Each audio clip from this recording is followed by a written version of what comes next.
did video games when they were younger. And what he found is that all the students who were gamers did exceptionally well in his economics course. And so, ninth grade, this gamer that I was working with, one of the programs that I had him try out in the summer was an economics program. And he loved it, and now he's planning to do finance and economics in college. So he's a senior now, and he's just hearing back from colleges. So this is one of my students.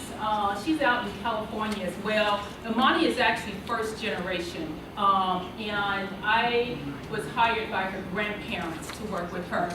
Now she was from a very large public high school, and it was especially important for her in terms of mapping out those courses. And so that's why I include her here.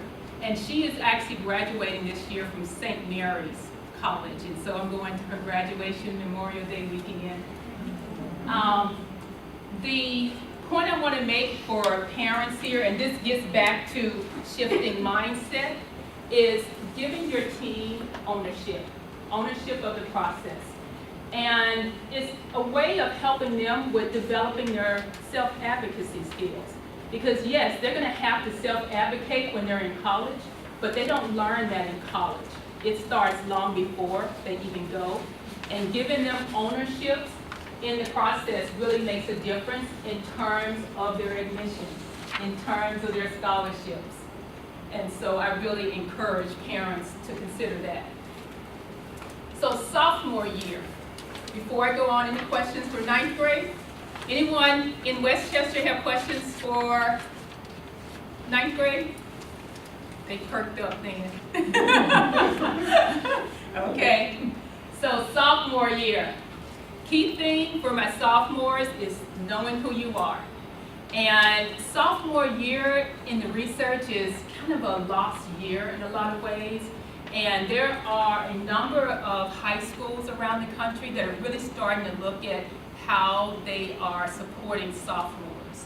And for sophomores that I'm working with, oftentimes that's a year when I give them different assessments and inventories to really help them with getting a sense for who they are, what it is they want to do, and not so much as having that group identity or thinking that they're just, whatever their friends want to do or whoever their friends are. And I especially find that a lot of times with my girls in terms of that group identity, or if their friend is sad, they're sad, and just getting wrapped up in that.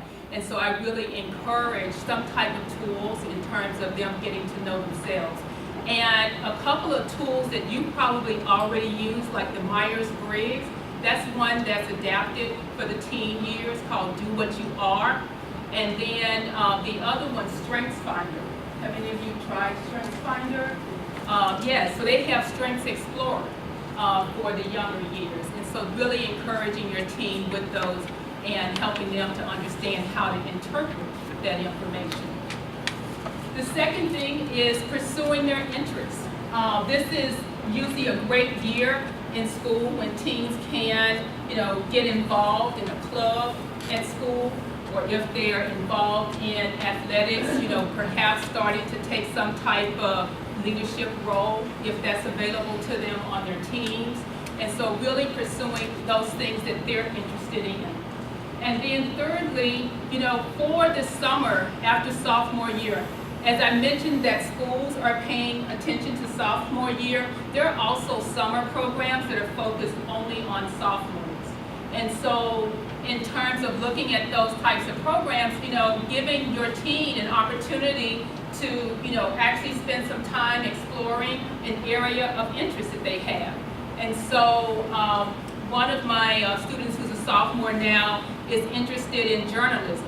And so she's actually, applying to journalism programs for the summer to really see if that's what she wants to do.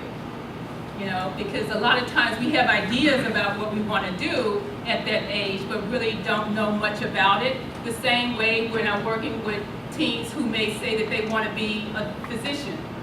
And there are plenty of programs where they can actually learn more about what a physician does during the day, or perhaps even shadow.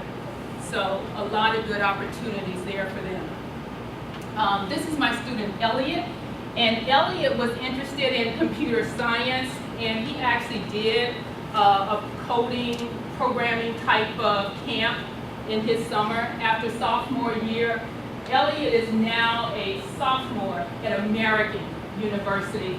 And one thing I'll say about Elliot in terms of the money he received quite a bit of money. I want to say it was about $80,000 from DePaul in Chicago.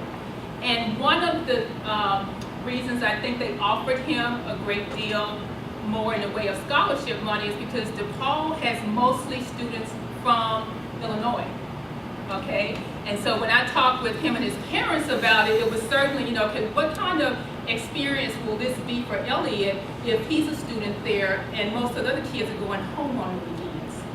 And so the scholarship was certainly attractive, for them. But just kind of thinking about the overall experience for him those 4 years, it wasn't as attractive in terms of what that college offered. Releasing control. This one I, share with my parents because sometimes I have parents who are in control of everything on their job and everything in their home, everything in their life is all buttoned up and under control.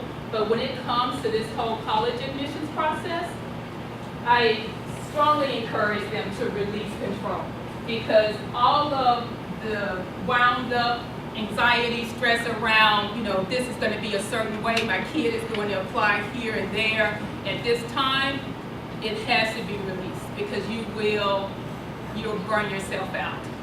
I have some parents who came to me last week, and I think they are just about ready to just let their son do this himself. I've been working with them since middle school. And they are both physicians, and the thing that they realized last week, after all this time, is that he's not going to be a doctor. He doesn't want to be a doctor. And so that changes everything because they had put together this grand scheme for campus visits that they're going to do this spring. And I was just like, something, it really doesn't make sense for you to go to North Carolina. I mean, they had mapped it out where they were going to fly to New York, fly down to North Carolina, then fly over to Chicago, then back to Boston. I'm thinking like, whoa, this isn't necessary, especially if, he's not going to do pre-med. None of these schools make sense for him.